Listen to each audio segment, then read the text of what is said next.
Bienvenido al club del escepticismo, donde la fe se analiza, los mitos se desmontan y las verdades eternas se someten a revisión. Respira hondo, que aquí pensar es obligatorio. La Iglesia Ortodoxa suele ser presentada por sus defensores como una catedral de la autenticidad, un santuario donde la fe no se ha corrompido por los siglos y donde todo permanece suspendido en una especie de eternidad litúrgica.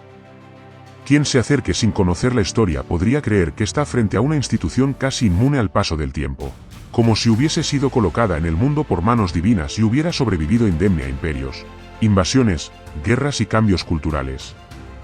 Pero basta un análisis mínimamente serio, filosófico y crítico para que toda esa imagen empiece a resquebrajarse con la misma facilidad con la que se quiebra un icono mal barnizado.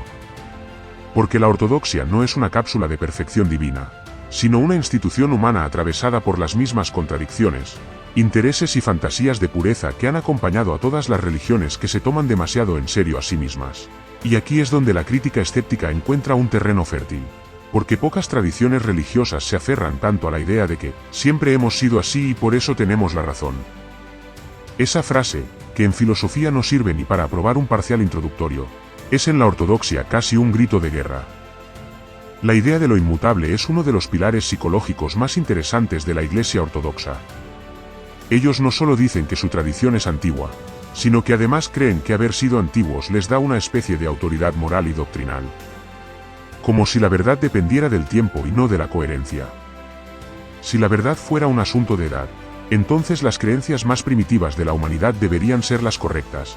Deberíamos volver a adorar al rayo, al fuego, al sol y a la piedra más grande que encontremos en el campo.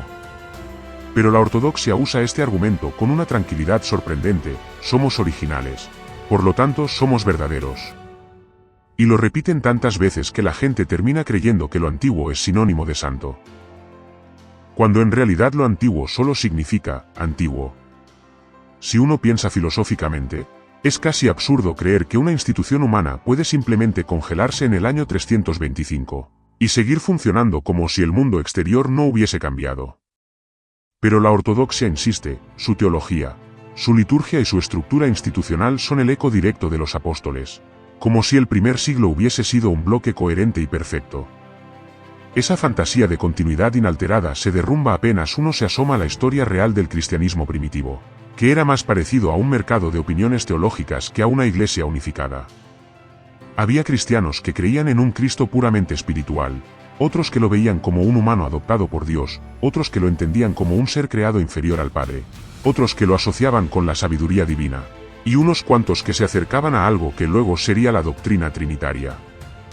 Esa diversidad era tan amplia que cualquier intento de decir que todos creían como la ortodoxia requiere una imaginación digna de un guionista de Hollywood.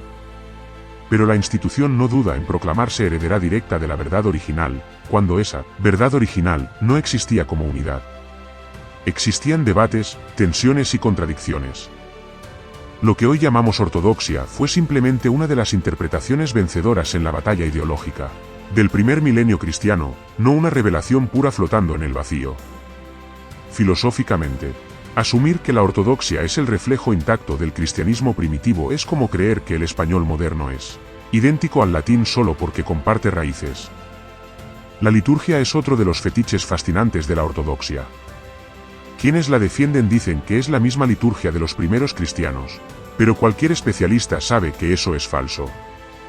La liturgia ortodoxa es un producto bizantino, moldeado por la estética imperial, influenciado por ritos cortesanos, ampliado con himnos, procesiones y símbolos que los cristianos del siglo I jamás habrían reconocido. El cristianismo original era comunitario, simple, cercano. La ortodoxia es solemne, estructurada y profundamente teatral. Uno puede apreciarla como arte, eso sí, pero presentarla como una ventana directa al pasado es intelectualmente deshonesto. Es una recreación idealizada del pasado, similar a cuando un museo arma una réplica de una antigua civilización para que los turistas se sientan dentro de la historia. Una bonita ilusión, no una verdad histórica. La ortodoxia, además, ha elevado su estética al nivel de argumento. La belleza de su liturgia, su música y sus iconos se usa como evidencia de su verdad. Como si algo fuera verdadero solo porque es bonito. Esto puede seducir emocionalmente, pero filosóficamente es un desastre. La estética no demuestra nada, solo refleja un gusto cultural. La música rusa puede conmoverte hasta las lágrimas, pero eso no hace real la Trinidad. Un icono dorado puede transportarte emocionalmente, pero eso no convierte a la Eucaristía en una presencia ontológica. La belleza y la verdad no son sinónimos, y cualquier filósofo serio puede explicarlo. Pero la ortodoxia se apoya tanto en la belleza que a veces parece que compensa con estética lo que no puede defender con argumentos. Uno de los aspectos más intrigantes de la ortodoxia es su relación con el misterio. Mientras la Iglesia Católica intentó racionalizar sus doctrinas mediante conceptos filosóficos, a veces de forma tan torpe que Santo Tomás debió redactar libros enteros para evitar que la teología se desmoronara, la Iglesia Ortodoxa decidió abrazar la idea de que Dios es incognoscible. Todo es misterio, todo es inefable, todo es incomprensible. Y aunque esto suena sofisticado, también es una forma elegante de evitar preguntas. Cuando la institución no puede responder algo, simplemente dice que es un misterio. Y el misterio, como herramienta apologética, es perfecto. No requiere demostración, no necesita coherencia, no puede ser examinado críticamente. Si preguntas demasiado, te acusan de racionalista. Si te quedas callado, eres un fiel obediente. La ortodoxia ha perfeccionado esta estrategia a tal nivel que cualquier intento de análisis lógico es descartado, como un acto de arrogancia humana. Una respuesta que a filósofos como Kant les causaría un colapso de indignación y que a Nietzsche le habría parecido una obra maestra del escapismo religioso. Y luego está el cisma del 1054. Una ruptura que se sigue presentando como un drama espiritual cuando en realidad fue un choque de egos, jurisdicciones y poder político. Roma quería autoridad universal, Constantinopla quería autonomía. Roma añadió el filioque al credo, Constantinopla se enfureció por la edición no autorizada del texto. Roma acusó a los orientales de herejía, los orientales respondieron con la misma moneda. Y así nació la gran división entre Occidente y Oriente. La ortodoxia pasó siglos diciendo que ella representa la resistencia al autoritarismo romano, pero en la práctica construyó su propio modelo de autoridad. Los patriarcas ortodoxos funcionan como pequeñas versiones regionales del Papa. No tienen un Papa único, cierto, pero sí tienen múltiples líderes que viven compitiendo por jurisdicción, reconocimiento y prestigio. Basta mencionar la eterna pelea entre Moscú y Constantinopla para ver que la unidad ortodoxa es más un mito que una realidad. Cuando uno mira la historia moderna, la situación es incluso más evidente. La ortodoxia rusa se autoproclama heredera de la Tercera Roma, y critica al patriarca ecuménico por considerarse a sí mismo un primus inter pares. Las iglesias de Serbia, Bulgaria, Rumanía, Georgia y Antioquía tienen sus propias tensiones internas. Y el caso de Ucrania ha sido una bomba teológica y política que rompió cualquier ilusión de unidad espiritual. La ortodoxia no es una familia unida. Es una familia donde todos comparten apellido pero no se soportan. Y donde cada uno cree que su casa es la original y las otras son imitaciones baratas. Filosóficamente, es casi gracioso. Una institución que predica unidad espiritual pero no puede mantener ni siquiera la unidad administrativa. La relación entre la ortodoxia y el poder político es otro punto donde la crítica filosófica encuentra un festín. Mientras en Occidente la Iglesia Católica terminó chocando con reyes y emperadores por controlar la autoridad moral, la ortodoxia adoptó el modelo de sinfonía, Iglesia y Estado colaboran como dos manos de un mismo cuerpo. Una metáfora bonita, pero en la práctica significó que el poder político tuvo influencia directa en cuestiones religiosas y viceversa. Durante el Imperio Bizantino, los emperadores convocaban concilios, dictaban decisiones doctrinales y, en algunos casos, imponían obispos. La Iglesia se convirtió en una herramienta de legitimación imperial. Y cuando Bizancio cayó, Rusia heredó este modelo y lo elevó a un nivel casi místico. La fe ortodoxa se volvió parte esencial de la identidad rusa. El zar era protector de la Iglesia y la Iglesia era protectora del zar. Una simbiosis tan estrecha que cualquier filósofo político la describiría como una violación completa a la autonomía espiritual. Durante la era soviética, esta relación fue aplastada, pero reapareció con fuerza tras la caída de la URSS. Hoy la ortodoxia rusa es una aliada clave del Estado, legitimando guerras, promoviendo discursos nacionalistas y bendiciendo decisiones políticas que difícilmente pueden considerarse éticas desde un punto de vista cristiano. La Iglesia se convierte así en un aparato ideológico más, incapaz de criticar al poder porque depende de él para sobrevivir. La sinfonía entre Iglesia y Estado termina siendo un matrimonio donde el Estado es el cónyuge dominante, y la Iglesia la pareja sumisa que acepta todo mientras reciba protección. Y mientras esto ocurre en Rusia, algo similar, aunque menos extremo, sucede en otras regiones ortodoxas. La Iglesia se presenta como guardiana de la identidad nacional, convirtiendo el cristianismo en una marca étnica. Ser serbio es ser ortodoxo, ser griego es ser ortodoxo, ser georgiano es ser ortodoxo. Esta fusión entre religión e identidad nacional es peligrosa filosóficamente porque transforma la fe en un atributo biológico o geográfico. Y cuando la fe deja de ser una elección personal y se convierte en una característica identitaria, el pensamiento crítico desaparece. No se cuestiona aquello que se confunde con la sangre o la patria. En el terreno moral, la ortodoxia tampoco se salva de la crítica. Si bien tiene una rica tradición espiritual, su ética institucional suele quedarse atrapada en cuestiones de ritualidad, pureza y doctrinas antiguas, mientras ignora problemas humanos más urgentes. Cuando surgen debates sobre derechos civiles, la Iglesia responde con un silencio calculado o con declaraciones ambiguas que no resuelven nada. Y cuando finalmente decide hablar, a menudo lo hace desde un conservadurismo rígido que se presenta como divino pero que no es más que la expresión cultural de sociedades que no quieren cambiar. Y es aquí donde la historia de la Iglesia ortodoxa empieza a mostrar su verdadero rostro, una institución que, mientras pregona humildad, se ha pasado más de 1000 años calculando, ajustando y rediseñando su autoridad como un artesano obsesivo que pule la misma pieza de madera, no porque quiera perfección, sino porque no puede aceptar que la pieza original no sirve para sostener el mueble. El cristianismo primitivo fue una tormenta de desacuerdos, pero la ortodoxia insiste en venderse como la guardiana de la fe intocada, como si hubiese sido capaz de mantener un frasco de leche fresco durante un milenio sin nevera. No, no funciona así. Para cuando alguien dice esto no ha cambiado en 1000 años, o está mintiendo, o debería ir a que le revisen el refrigerador. Lo fascinante es que la ortodoxia, para legitimar esta supuesta continuidad, se refugia en la idea de que mantuvo la tradición apostólica de manera más pura que el catolicismo. Pero si uno examina la historia real, esa cosa incómoda que las instituciones religiosas preferirían que no existiera, descubre que los obispos orientales tuvieron que pelear, manipular, cabildear, negociar, traicionar y reinterpretar tantas veces como cualquier institución humana desesperada por no perder poder ante las circunstancias políticas del momento. Y aún así, con todo ese vaivén, se promocionan como si fueran los últimos monjes Jedi de la cristiandad. La ironía más deliciosa es que la Iglesia ortodoxa no nació porque un día despertaron todos los patriarcas, diciendo, hoy concluimos que es mejor seguir un camino espiritual distinto. No.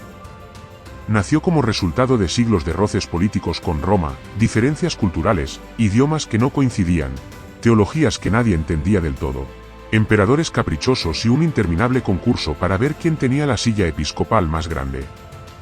La famosa separación del 1054 es casi un chiste, un intercambio de excomuniones entre dos grupos que llevaban siglos tirándose indirectas.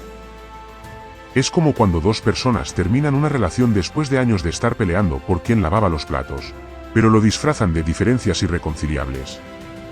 Y mientras Roma se obsesionaba con el papado, la ortodoxia se obsesionaba con sus concilios, sus patriarcas y su idea de que el Espíritu Santo está siempre susurrando al oído del consenso eclesial, excepto cuando no lo está, porque la historia muestra que los concilios muchas veces terminaron en peleas, golpes, amenazas de exilio y hasta emperadores obligando a firmar decretos que nadie quería firmar.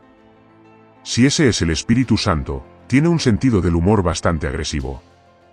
Aún así, la Iglesia ortodoxa insiste en que su estructura sin un papa centralizado es más cercana al cristianismo original, y en parte, tiene razón, el cristianismo primitivo era un caos descentralizado, lleno de opiniones distintas y discusiones interminables. La ortodoxia simplemente actualizó ese caos para mantenerlo funcionando bajo la apariencia de orden. A falta de un papa con una coronita grande, decidieron tener varios patriarcas con coronitas más pequeñas. Es como reemplazar una monarquía por una oligarquía y luego decir que eso es más democrático porque no hay un único rey. Pero en lo teológico, la Iglesia ortodoxa construyó un castillo filosófico en torno a la idea de la misteriosidad divina. Si algo no se entiende, no es un problema, es un misterio. Y si alguien pregunta demasiado, no es duda legítima, es orgullo intelectual. La ortodoxia, en cierto modo, elevó la incomprensibilidad a un pedestal. En vez de explicar las cosas, las envolvió en una aura mística. Y eso, curiosamente, funciona. Porque no hay nada que las instituciones religiosas amen más que conceptos imposibles de desmentir. ¿Cómo vas a refutar algo que, por definición, es inescrutable? Es como querer demostrar que un fantasma es zurdo. La palabra favorita del mundo ortodoxo es teosis, la idea de que el ser humano puede unirse con Dios, transformarse, elevarse, participar de la naturaleza divina. Es una idea poética, profunda y peligrosamente ambigua.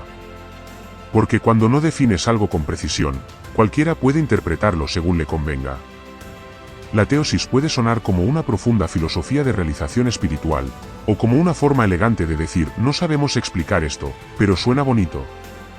Y en la práctica, muchas veces funcionó como un comodín teológico para justificar estéticas litúrgicas elaboradas, jerarquías rígidas o prácticas que, siendo sinceros, se mantenían más por tradición que por necesidad espiritual. Un punto especialmente jugoso para analizar es el culto a las reliquias.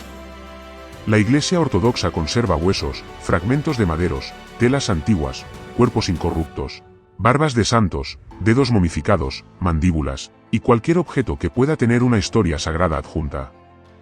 Y aunque el catolicismo también lo hace, la ortodoxia lo eleva al nivel de espectáculo místico. Es difícil no ver cierta teatralidad en todo esto. Imagínate a comunidades enteras venerando pedazos minúsculos de cuerpos humanos porque supuestamente transmiten gracia divina, y luego escuchar al mismo tiempo que la ortodoxia es la tradición más racional y pura del cristianismo. Los huesos no hablan, pero si lo hicieran probablemente dirían, hermano, déjame descansar. Y si hablamos de cuerpos incorruptos, la ortodoxia lleva este concepto casi al nivel de obsesión. Presentan a los fieles los cadáveres de santos que, según ellos, no se han descompuesto porque Dios les concedió la gracia de desafiar la biología. Pero cuando uno mira más de cerca, estos cuerpos supuestamente milagrosos son tratados con sustancias químicas, mantenidos en climas controlados, sellados en urnas especiales, maquillados y limpiados periódicamente. Es como tener un museo de cera, pero religioso. Y nadie parece querer admitir que el milagro, probablemente venga más de la conservación intencional que de alguna intervención divina. La liturgia ortodoxa, eso sí, es una experiencia estética impresionante. Y aquí vale la pena reconocerlo. Sus templos parecen diseñados por alguien que quería que el cielo bajara a la tierra, pero con la condición de traer consigo una tonelada de incienso y un coro que pueda cantar por 2 horas sin desafinar. La belleza, sin duda, es un arma poderosa.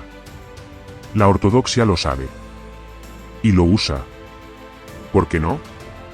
Es mucho más fácil convencer a la gente de lo sagrado cuando todo alrededor se ve sagrado.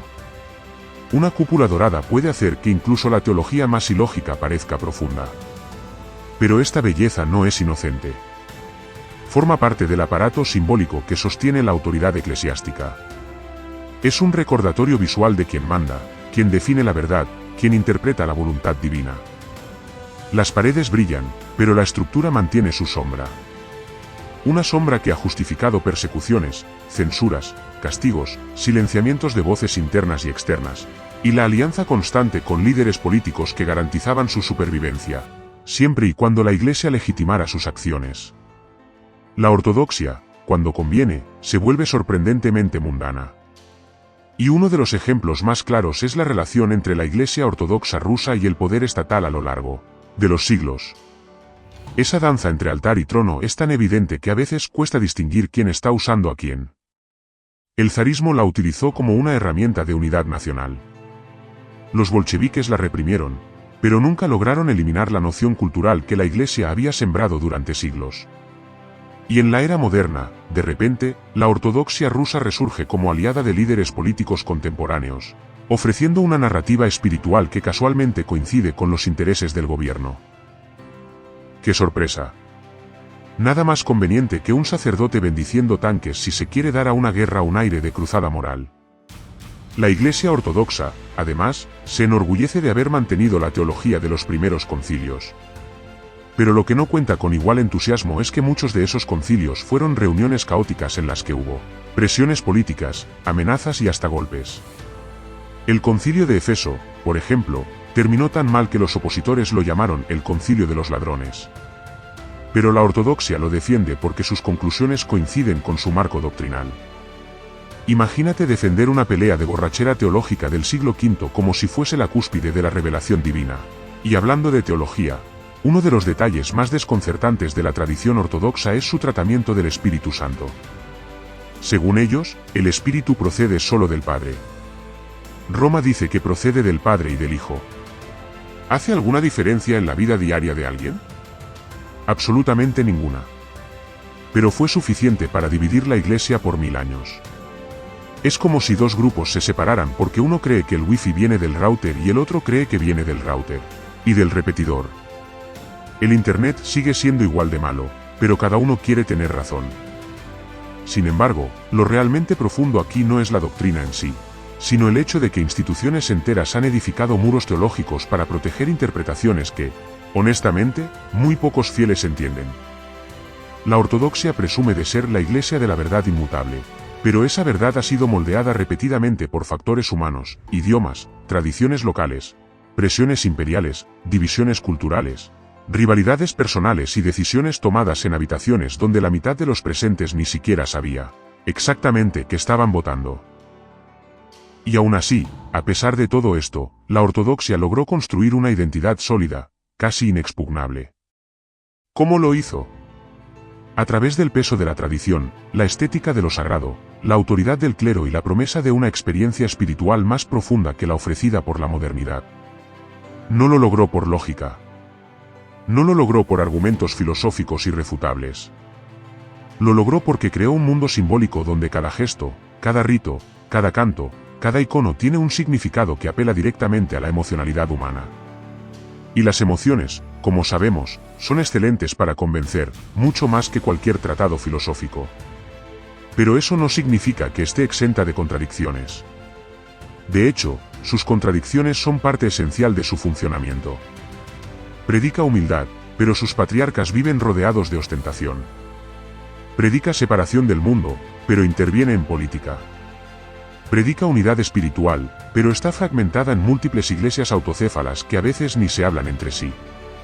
Predica una verdad inmutable, pero se adapta cuando no tiene alternativa. Es un edificio hermoso, pero lleno de corredores ocultos. Y es en este punto donde la Iglesia ortodoxa adquiere una cualidad casi literaria. Es una institución que se narró a sí misma durante siglos como la heredera de una verdad eterna, mientras su historia interna revela algo mucho más humano, demasiado humano. No es la pureza doctrinal lo que la definió, sino su capacidad para resistir, adaptarse, al mismo tiempo, disfrazar esa adaptación de fidelidad inquebrantable. La paradoja ortodoxa es que se presenta como la Iglesia que nunca cambió, precisamente porque aprendió a cambiar con tanta elegancia simbólica que los cambios no parecían cambios, sino profundizaciones del mismo misterio. Un truco, en términos filosóficos, digno de un ilusionista. Lo fascinante de analizar la ortodoxia es que funciona como un prisma para observar una tensión fundamental. La tensión entre la necesidad humana de estabilidad espiritual y la inevitabilidad del cambio histórico. El creyente quiere certezas, pero la historia le da acontecimientos impredecibles. La institución quiere cohesión, pero la realidad le impone fracturas. La teología quiere verdades universales, pero el mundo insiste en multiplicar experiencias, culturas y contradicciones. Y la ortodoxia, en su intento por mantener un mundo teológico cerrado, terminó abriendo ventanas que no podía controlar. Lo logró, sí, pero siempre a un precio, el precio de justificar lo injustificable, de revestir lo ambiguo de solemnidad, y de bautizar lo contingente como sagrado. Ese mecanismo se ve de manera clarísima en la relación de la ortodoxia con la filosofía. Durante siglos, se ufanó de ser la guardiana del misticismo frente al racionalismo occidental. Roma y la escolástica, decían, se obsesionaron con definir a Dios como si fuera un problema matemático. Nosotros, en cambio, mantenemos el misterio.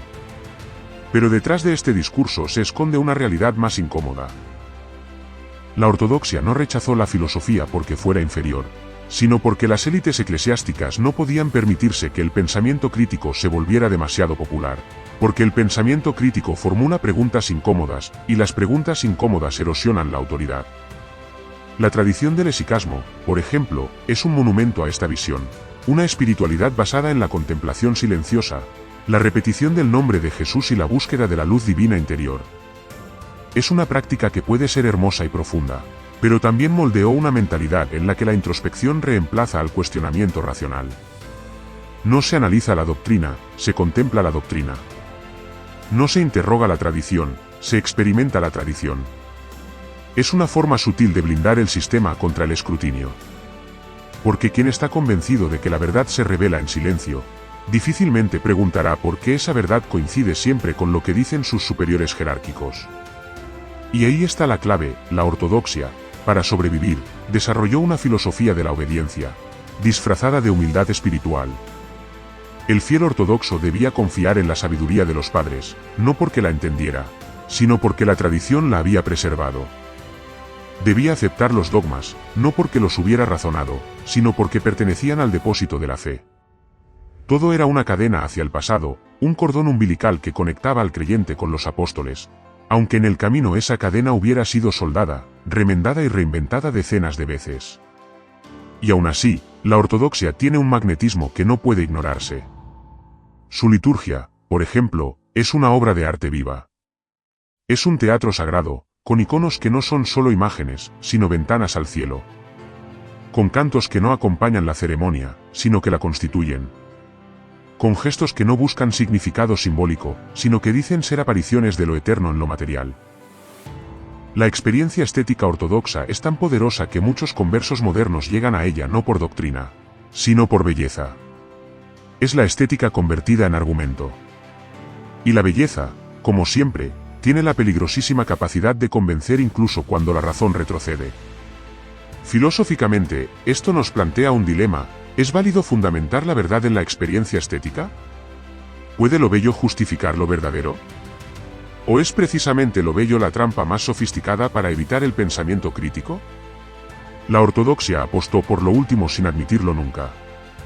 Construyó templos que parecen derramar luz celestial, precisamente porque esa sensación subjetiva de sacralidad es más eficaz que cualquier tratado teológico. Si la estética hace sentir lo divino, ¿para qué cuestionarlo? Si el cuerpo se estremece ante un coro, ¿quién se atreve a pedir explicaciones filosóficas? Y ahí está el peligro: la belleza puede convertirse en un sustituto del pensamiento. La emoción reemplaza a la reflexión. El asombro sustituye a la duda. Y la ortodoxia lo sabe. Lo ha usado durante siglos. No porque sea malévola, sino porque las instituciones religiosas funcionan así. Necesitan crear ambientes donde la duda parezca una intrusión en un paisaje perfecto. Donde el silencio se confunda con sabiduría. Donde la tradición se sienta como hogar. Donde la autoridad se experimente como el eco de algo más grande. En ese ambiente, cuestionar no solo parece innecesario, parece un sacrilegio. Pero si uno se atreve a mirar detrás del telón, encuentra lo inevitable: seres humanos, con sus mismas pulsiones de siempre. Patriarcas enfrentados por territorio. Iglesias locales reclamando independencia. Monasterios en pugna por influencia regional. Estados manipulando la fe para legitimar guerras. Y fieles atrapados entre la nostalgia del pasado y la presión de una modernidad que les exige explicaciones que la ortodoxia no siempre puede dar. Porque no basta decir misterio cuando el mundo demanda claridad. No basta invocar el pasado cuando los problemas son nuevos. No basta repetir la liturgia cuando la gente quiere razones para creer. La filosofía moderna golpeó a la ortodoxia con preguntas que no podía ignorar para siempre. ¿Qué significa la libertad? ¿Qué significa la identidad personal? ¿Cómo conciliar la fe con la ciencia? ¿Cómo justificar la existencia del mal? Y aunque la ortodoxia respondió, lo hizo con cautela, siempre temerosa de que abrir demasiado la puerta al pensamiento crítico la obligara a revisar su propia construcción dogmática. Pero la realidad es terca. Y la filosofía, una vez liberada, no pide permiso. Ahí surge otra contradicción deliciosa: mientras la ortodoxia criticaba a Occidente por su racionalismo, terminó adoptando conceptos filosóficos occidentales para defender sus propias posturas. Habló de persona, de libertad, de esencia, de existencia, de naturaleza, categorías que no nacieron en Constantinopla, sino en Atenas, en París y en Berlín. La ortodoxia siempre habló del espíritu griego en su tradición, pero cuando llegó el pensamiento moderno, de repente tuvo que tomar prestadas palabras ajenas para explicar ideas que antes se consideraban incuestionables.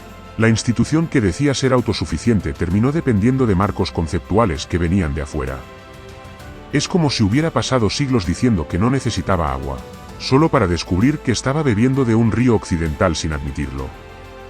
Y sin embargo, porque siempre hay un sin embargo, la ortodoxia sigue ahí. No se derrumbó.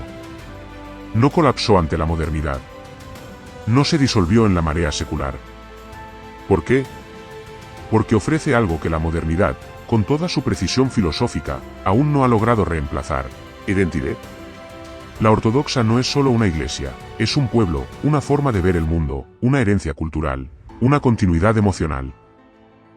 Es memoria. Es pertenencia. Es una historia compartida que, aunque esté llena de huecos, sirve como cemento para comunidades enteras. Y ese tipo de identidad es más fuerte que cualquier argumento lógico. Pero esa fuerza es también su debilidad. Porque la identidad basada en el pasado puede volverse una prisión. Puede impedir el diálogo, bloquear el pensamiento crítico, y justificar abusos en nombre de una fidelidad mal entendida. Y la ortodoxia, en muchos países, funciona así, como un garante de la tradición nacional, incluso cuando esa tradición se usa para excluir, silenciar o perseguir. La pregunta filosófica definitiva es: ¿qué es más valioso, la verdad o la identidad? ¿La coherencia racional o el legado emocional? ¿La búsqueda crítica o la continuidad cultural? La ortodoxia eligió la continuidad. Y su mayor pecado, si queremos llamarlo así, es haber confundido esa continuidad con verdad. Porque lo que continúa no siempre es lo verdadero, y lo verdadero no siempre necesita continuar.